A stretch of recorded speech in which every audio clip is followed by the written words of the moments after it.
Добро дојдовте во Бизнис објектив. Отпадот може да стане ресурс, а не проблем, но низ Македонија диви депонии на секој чекор, пластика што плови во Вардар и улици преполни со смет. Како да ја промениме оваа реалност? Се повеќе поединци и компании покажуваат дека и стаклото и пластиката не мора да завршуваат на депонија. Со вистинска инфраструктура, со систем за селектирање и примери од светот, отпадот може да стане вреден ресурс кој создава нови можности и работни места. Скршеното стакло може да добие нов живот, да се претопи и да стане ново шише, декоративен елемент или материјал кој штити и изолира. Но што правиме како држава на оваа тема? Анализираше Срđan Стојанчев. Старата народна мудрост дека сиромавиот два пати плаќа веројатно звучи најточно кога се работи за отпадот. Додека богатите земји го користат како ресурс и заработуваат од него, Македонија не може да го собере ѓубрето по улици. Плаќа за негово одлагање на депониите или уште полошо, плаќа со загадена животна средина и нехигиенски услови за живот поради отпадот кој завршува на дивите депонии во реките или езерата. Во исто време, малкуте компании кои се занимаваат со рециклирање велат дека едва и собираат доволно материјал. Стаклото и металот се најдобрите материјали за рециклирање затоа што може да се рециклираат по безброј пати и повторно да го задржат истиот квалитет. Акрон стакло е единствениот капацитет за третман на отпадно стакло во земјава. Од него произведуваат и репроматеријали, но и готов производ. Велат дека во земјава се создаваат околу 40.000 тони отпад од стакло, но само мал дел од него се рециклира. Половина од стаклениот отпад е од амбалажа, а половина е рамно прозорско стакло. Отпадното стакло од амбалажа се извезува во стакларници во регионот за производство на нови шишиња и тегли, додека главен фокус на Акрон е третман на рамното стакло од кое не може да се произведува амбалажа. Фрлањето на стаклото на депонија прави повеќекратна штета. Му требаат 5000 години да се разгради, а летно време може да делува како лупа и да ги насочи сончевите зраци и да предизвика пожари. Амбалажното стакло има свои текови и завршува во соседна Бугарија, каде што работат 3 капацитети за производство на нови шишиња. Но како само од старо шише се произведува ново шише, рамното стакло целото, а буквално целото завршуваше на депониите низ државата. Многу мал дел на легалните депонии, за жал многу поголем дел на нелегални депонии, речни корита, одводни канали, ниви и така натаму. Тие го откупуваат стаклениот отпад, потоа го делат според тип, го сушат, го мелат и на крај го сеат според големината на гранулација што треба да ја добијат. Стаклениот гранулат потоа се користи како готов производ за филтрација на вода во базени, поситниот како абразив за пескарење во индустријата за обработка на метали, а најситната прашина како адитив во керамичката индустрија.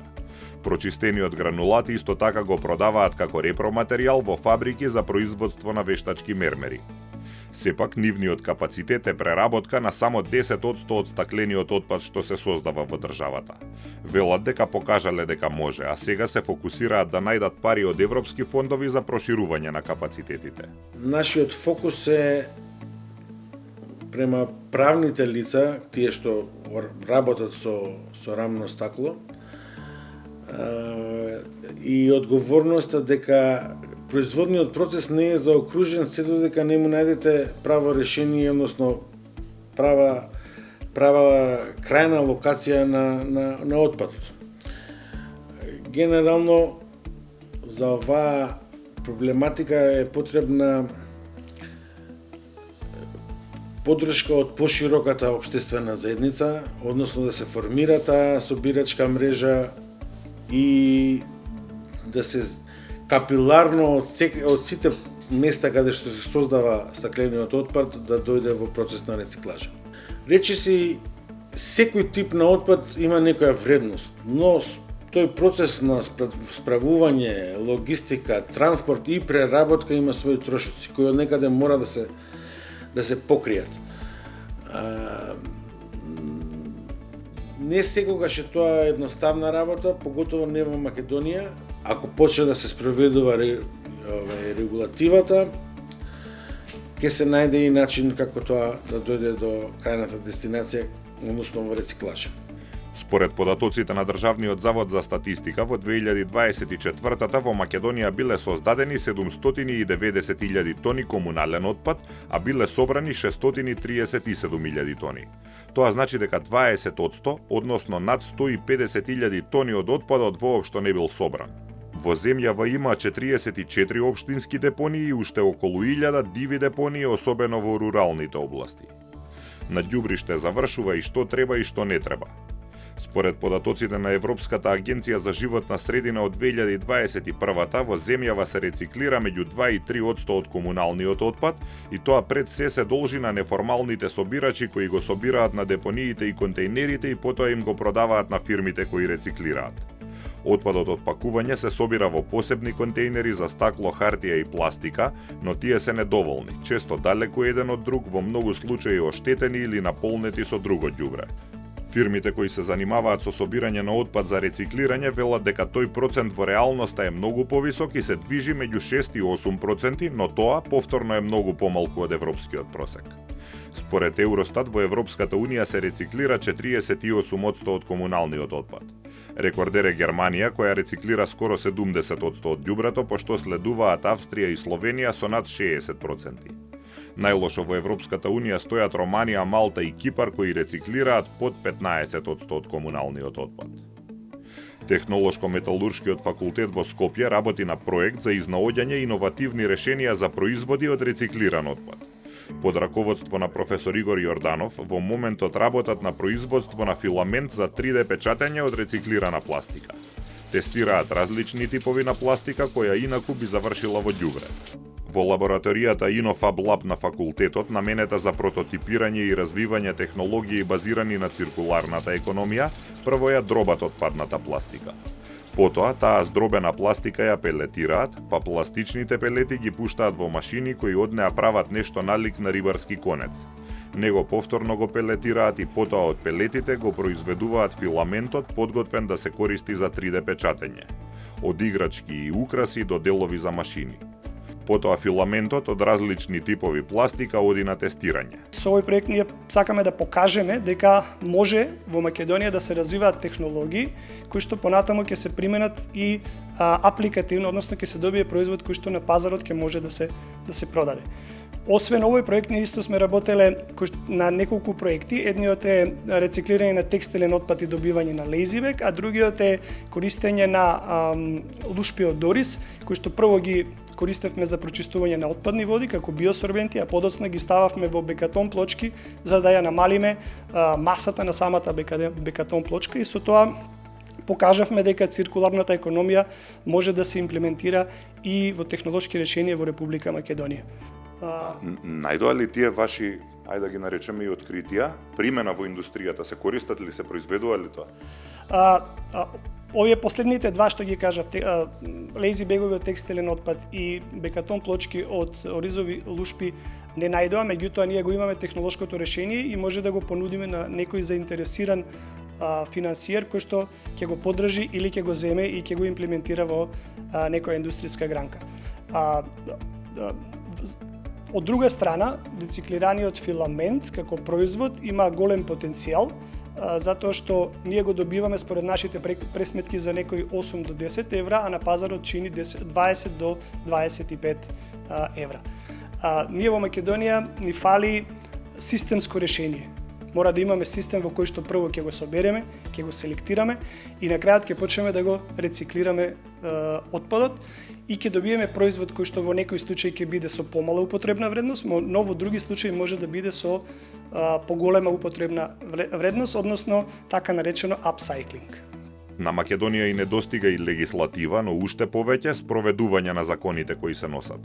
Недостига систем за селектирање на отпад уште од домаќинствата, посебни контейнери за хартија, пластика, стакло и мешан отпад и цел систем за собирање и преработка. Имајќи ги предвид искуствата со создавањето на диви депонии и неисчистеното ѓубре околу контейнерите, ова изгледа како далечна иднина. Законите во најголема мера се донесени, се работи на подзаконските акти, но зголемувањето на свеста е подолготраен процес. Генералниот инспектор за животна средина очекува рециклирањето да се зголемува во наредните години. пристапувањето кон Европската унија и транспонирањето на европското законодавство на националното и потоа практичната негова примена во однос на имплементација и спроведување на законодавство чинат средства, меѓутоа со добра организација, оној регулаторен циклус, мислам дека можеме да постигнеме многу, па се надам на еден ичекор за наредните 5 години, можеби и повеќе од 30-40% од сега. Значи за идните генерации мислам дека наскоро ќе се воведе и предмет за еколошко образование, така да идните генерации што доаѓаат поколенијата, значи мислам дека практично ќе бидат во однос на циркуларната економија, во однос на спроведувањето на стандардите, во однос на селектирањето пред се, домаќинствата, во школите, во правните субјекти и мислам дека од 30 до 50% можеме слободно да очекуваме.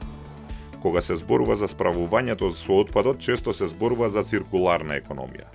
Во пракса тоа значи производство на производи кои траат подолго и може да се поправат за да се намали количеството создаден отпад.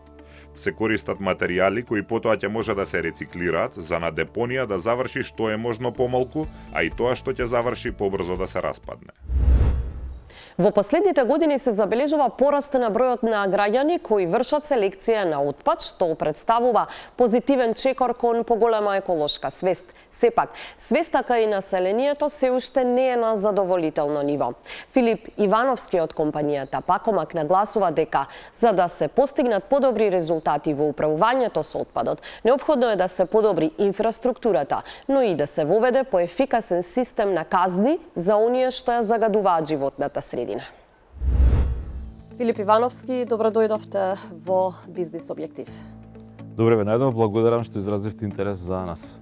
Еве, се наоѓаме во Пакомак, надвор сме, гледаме дека зад нас има околу 400.000 пластични шишиња.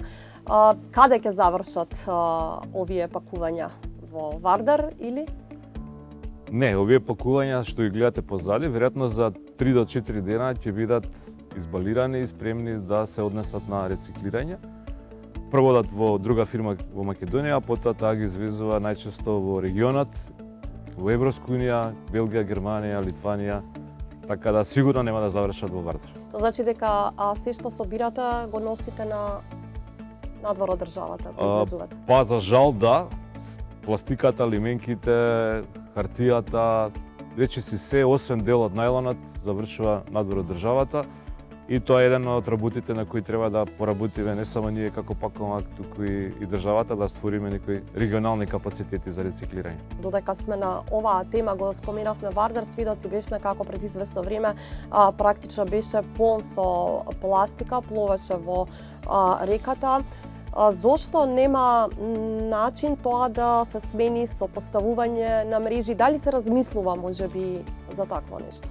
Во Вардар секогаш после обилни дождови имало пластични шишиња, ова што беше оваа година беше екстремно и не верувам дека беше случајно, но ние со овој проблем сме се соочиле и пред десетина години, пред мислам дека 6 години се обидовме да поставиме мрежи на Вардар.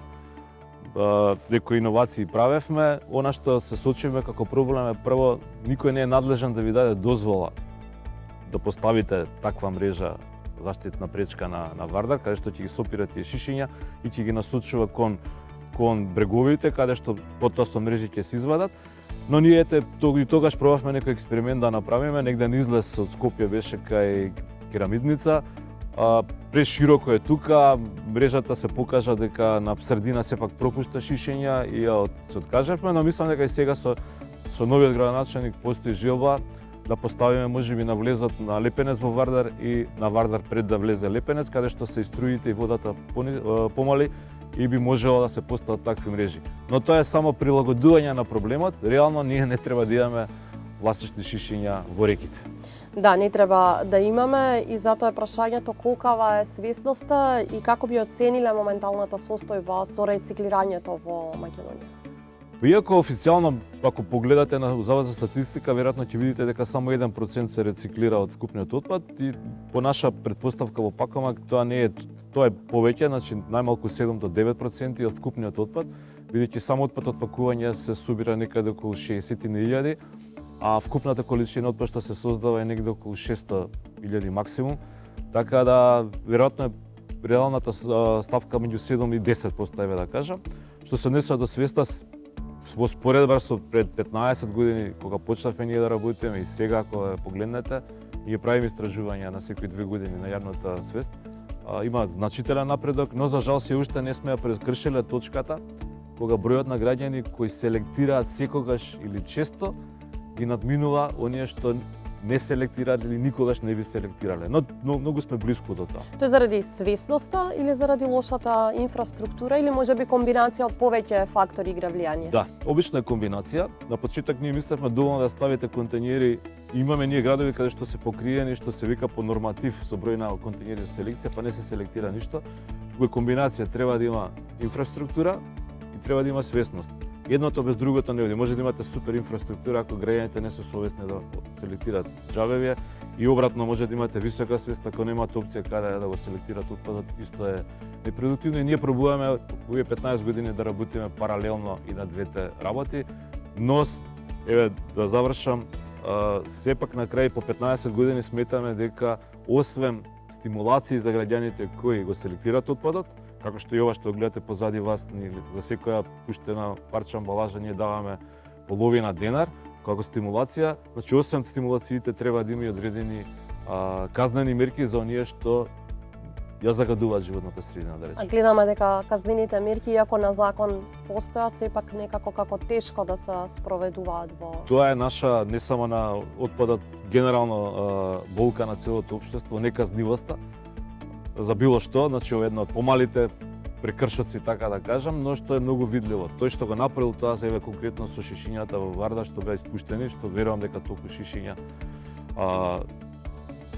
може би биле покрај реката во тој момент. Не е нека намерно, но што тоа го направил, тој треба да биде казнет во секој случај. Ги споменавте процентите во однос на рециклирањето, дури и да не се точни тие кои што прецизни кои што ги објавува Државниот завод за статистика, дури и да се поголеми процентите. Колку сме далеку од европскиот просек? Па далеку сме од европскиот просек, барем 3 пати да кажам, но има и причина зашто е тоа така. Денеска ние се наоѓаме во една од компаниите кои се во ланецот на третирање на отпадот. Значи од собирање, тука се доселектира, во трета компанија се носи и се рециклира. Во целиот тој ланец секој треба да си го врши својата работа и не често, односно доста често, делот таа активност не е профитабилна. И затоа ПАКОМа ги дофинансира, односно производителите, кои се наши основачи и членови, ги дофинансираат тие активности. На крајот се сведува на финансиите со кои располагате за да го менаџирате тој цел ланец на отпад. Да кажеме во Европска унија, бидејќи ние се споредуваме само од еден параметар, колку е таму чисто, колку кај нас не е или колку се рециклира, колку не, но никој не кажува дека во Германија, да речеме, просечен трошок што го плаќаат германците за да функционира ваков систем е 10 евра по жито.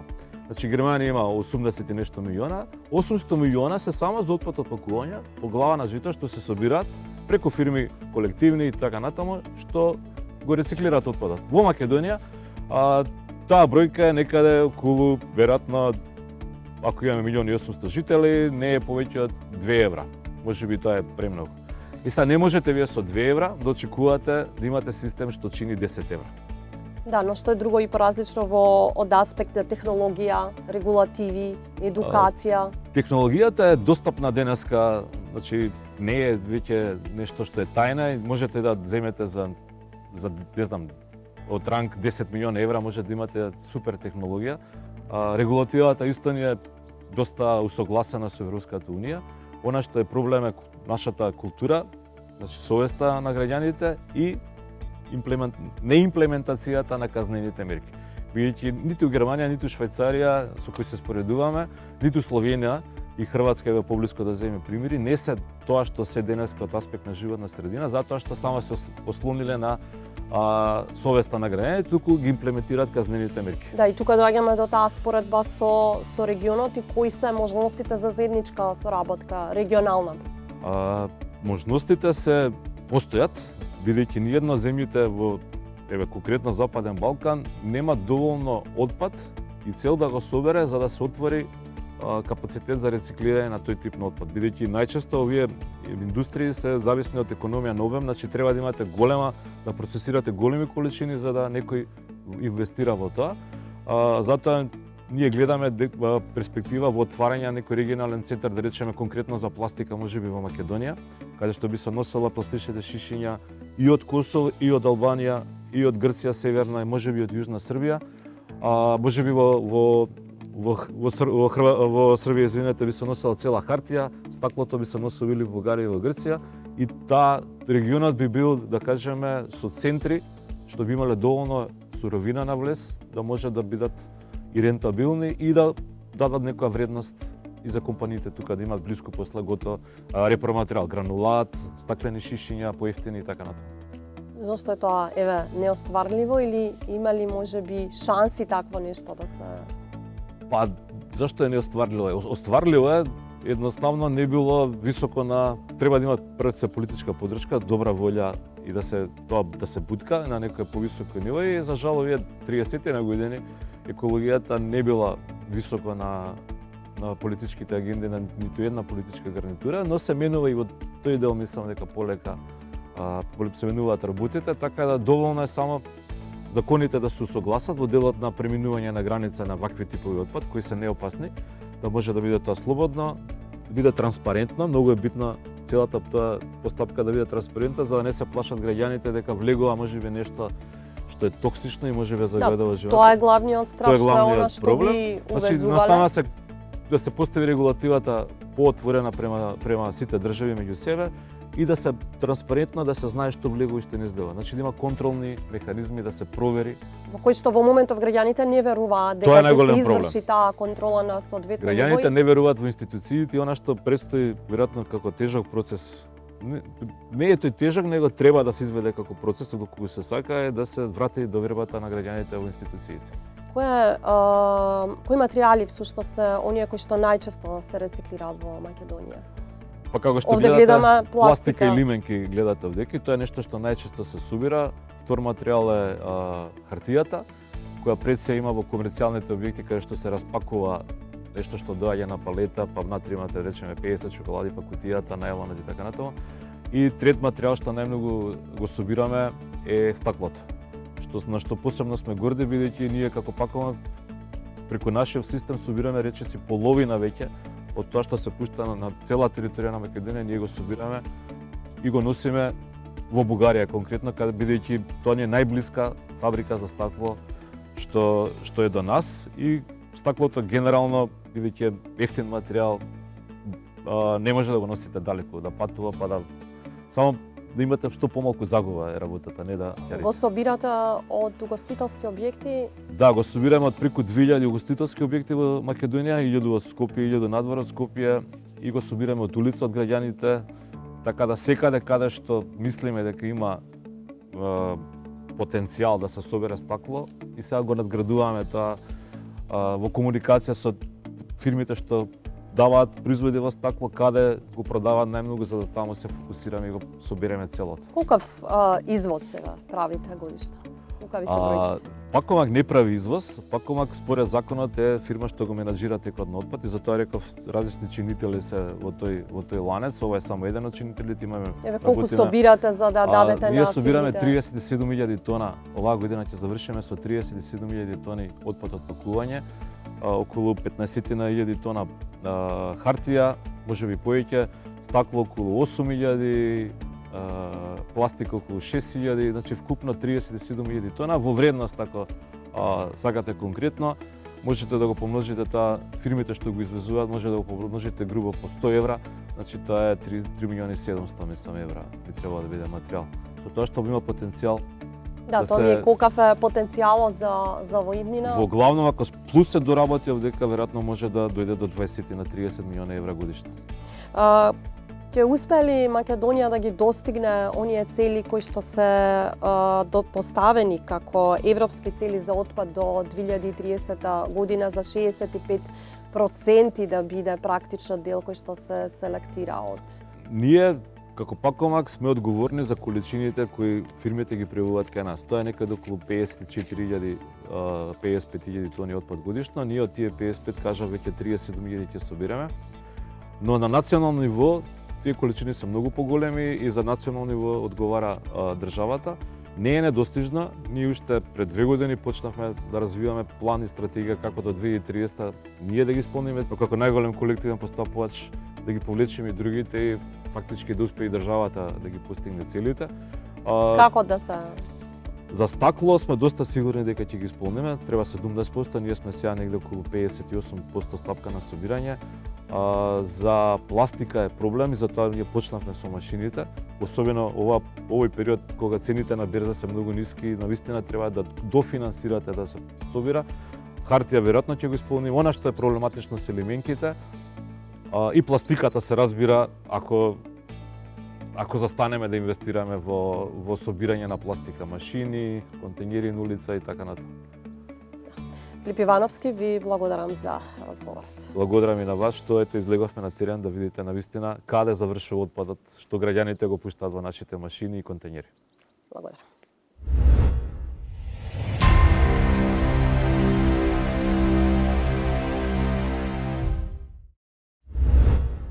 Мал остров во Балтичкото море има голема амбиција. Борнхолм сака да стане првата заедница без отпад во светот. Тоа значи дека се ќе се рециклира. Кристина Кузмановски ја има сторијата. Еден мал остров во Балтичкото море моментално ги полни насловните страници низ целиот свет со амбициозна цел.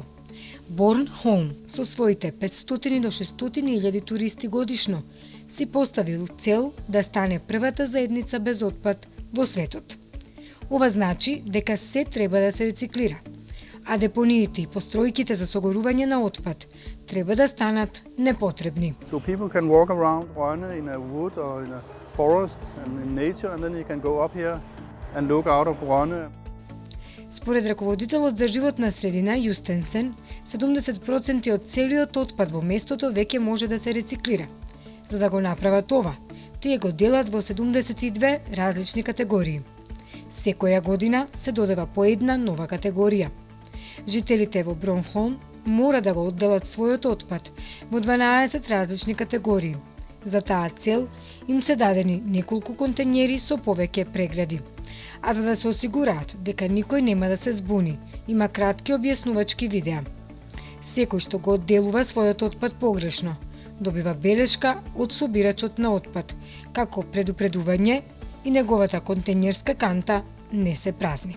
Yeah, it's kind of difficult, I think. It's not the easiest, and especially since it's pretty new to us also, so we have been sorting for a long time, but not on this scale. I find it not that difficult because of the labels on the packaging. Yeah, so here it shows exactly where you should put it. Борнхолм добива субвенции од Европската Унија, но тие не ги покриваат сите трошоци. Како резултат на тоа, надоместоците за отстранување на отпад за жителите се зголемија за 50% на еквивалент од 600 фунти годишно. Is it more expensive? Yes. Yeah. It's much more expensive. It's not good. It's too expensive. Жителите на островот се организираат сами. Во многу села се поставени станици за споделување велосипеди или алатки. 1/3 од жителите се организирани во Facebook група каде што разменуваат работи. А во продавница за повторна употреба можете да го купите она што на другите повеќе не им е потребно. Брита Детлефесен, жителка која помага во организирањето на продавницата, вели дека е горда на нејзините сограѓани и посветеноста на нејзиниот остров. Die Natur ist hier so allgegenwärtig, die müssen wir beschützen. Und es fühlt sich gut an, dass man irgendwie so auch so einen Unterschied machen kann. Борнхолмери имаат уште 7 години пред себе. Тоа е амбициозен план, според кој жителите особено треба да прифатат се за да може да успее нивниот план и нивниот остров да стане првата заедница во светот без отпад. Секоја година во Европската Унија се создаваат речиси 60 милиони тони отпад од храна, односно 130 килограми по лице и 12,6 милиони тони текстилен отпад, при што само од облека и обувки се генерираат 5,2 милиони тони отпад или 12 килограми по лице. Се проценува дека во целиот свет во нови производи се рециклира помалку од 1% од целиот текстил. Европскиот парламент во мај годинава одобри нови регулативи на Европската унија за спречување и намалување на отпадот од храна и текстил и за циркуларност во автомобилскиот сектор, со што ќе биде опфатен целиот животен циклус на возилата, од нивниот дизајн до конечен третман по престанокот на нивно користење. Тоа беше се во ова издание. Благодарам што следевте Бизнис со објектив, а секако останете со нас и на нашите социјални мрежи.